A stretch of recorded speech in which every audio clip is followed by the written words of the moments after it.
ये बहुत बड़ी कथा है, उसको सुनिएगा।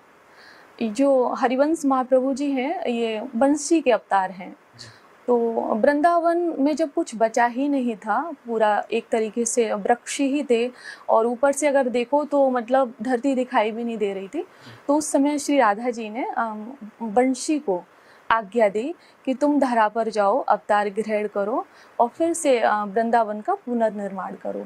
तो हरिवंश महाप्रभु का ये जो जन्म हुआ था वो अपने इसी बाद गांव है जो ये मथुरा के पास में, वहाँ पर हुआ था।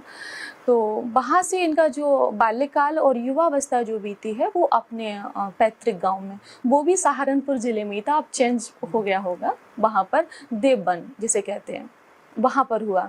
तो जब विवाह हुआ, बच्चे भी हुए, जब 30 वर्ष से ऊपर हो गए तो भगवत इच्छा थी, तो इसीलिए इस धरा पे आए हुए थे।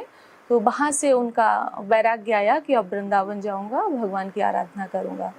तो वहाँ से जब वो चले हैं तो इसी चिरथावल गांव में उन्होंने एक बट वृक्ष के नीचे ब्रेक लिया, आराम किया। तो वहाँ पर राधा वल्लभ ने दर्शन दिया और कहा कि मेरा जो स्वरूप है वो आत्मदेव नाम के ब्राह्मण हैं, वहाँ पर है, तो उनसे वहाँ से लीजिए और हमें लेके वृंदावन जाइए।